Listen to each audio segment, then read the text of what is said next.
Mic mic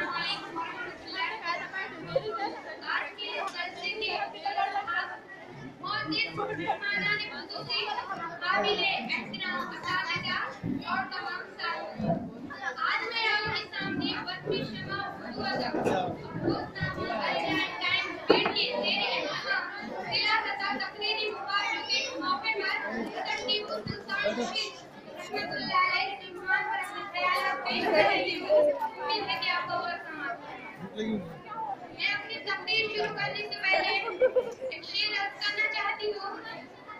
इश्क आज़ादी बहारे ज़िस्त का सामान है, इश्क आज़ादी बहारे ज़िस्त का सामान है, इश्क मेरी जान आज़ादी मेरा ईमान है, इश्क पर कर दूं फिदा मैं अपनी सारी जिंदगी, इश्क पर कर दूं फिदा मैं अपनी सारी जिंदगी, लेकिन आजादी पे मेरा इश्क भी कुर्बान है।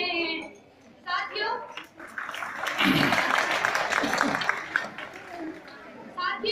हज़रत टीपू सुल्तान के वालिद का नाम हैदर अली और वालिदा माजिदा फातिमा बेगम। टीपू सुल्तान का जन्म 20 नवंबर 1750 ईस्वी बरोज जुमा के दिन देवनहल्ली कर्नाटक के मुकाम के मज़ार पर हाज़िरी देकर अल्लाह से दुआ मांगी थी कि सल्तनत खुदा दाद का वारिस अता कर। इसी बिना पर टीपू का नाम टीपू सुल्तान रखा गया और इनका दूसरा नाम फतेह अली था। ये वाकई नेक वक्त और मीरा से कदर तहमदार बेटा था जिसने अपने बाप के नाम को रोशन किया और इस्लाम के झंडे को भी बुलंद किया।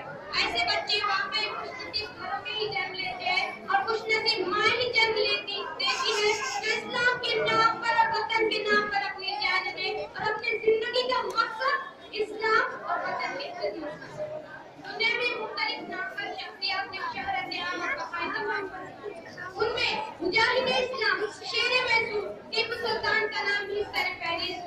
टीपू सुल्तान एक मुजाहिद, निडर और खुदा तर्क था। ये तमाम सिफात इन्हें विरासत में मिली थी जिसे शेर महसूर ने खूब चमकाया। सियासी एतबार से और उसके तदब्बुर से हंसी हुई मामूली ज़िंदगी इंसानियत। इन्होंने अपने बाप की तालीम और तरबियत पर अमल करते हुए अपनी रियाया के साथ इस्लामी नुक्ता-ए-निगाह से खिदमत की और अपने तदब्बुर और अदल व इंसाफ से सल्तनत खुदादाद को खुशहाली बख्शी। बाप का इन बेटे को घर असगर हो, बाप का इन बेटे को घर असगर हो, फिर फक्र काबिल मीरा से बदल क्यों ना। उस जमाने में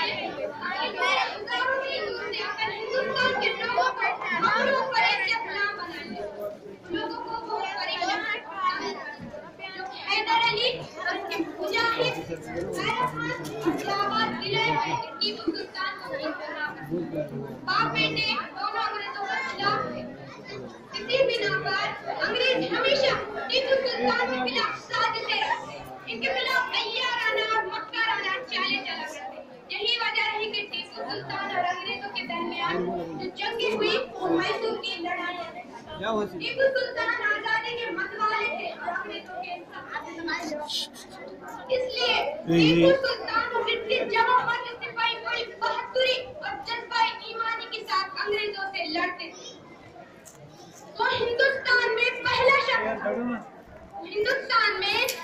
शख्स था जिसने अंग्रेजों के खिलाफ आजादी का नारा बुलंद किया।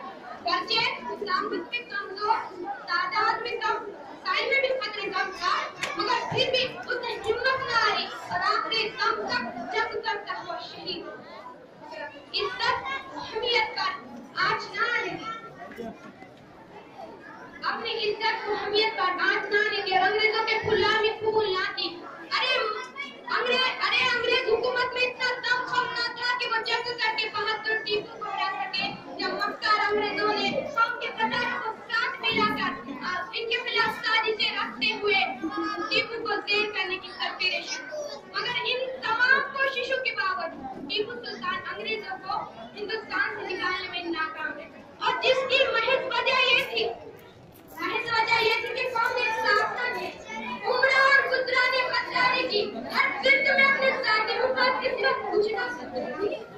इसी वजह से टीपू मैसूर की चौथी लड़ाई में अंग्रेजों के मुकाबले में कोई तकलीफ नजर आ रही थी। ऐसे में इनके वफादार साथी ने मशवरा किया कि हुजूर अब अपने आप को अंग्रेजों पर तस्लीम न करें, इस सूरत में आपकी जान महफूज है। लेकिन गैरतमंद टीपू को यह मंजूर न था। जोश में आकर चिल्लाकर बोला कि जिधर की 100 साल की जिंदगी से शेर की एक दिन की जिंदगी बेहतर है और जान अल्लामा इकबाल ने बड़ी अकीदत और एहतराम से टीपू सुल्तान को शेर के जरिए तहजीब पेश की है कि हजारों साल नरगिस अपनी बेनूरी में रोती है, हजारों साल नरगिस अपनी बेनूरी में रोती है, बड़ी मुश्किल से होता है चमन में दीदा पैदा।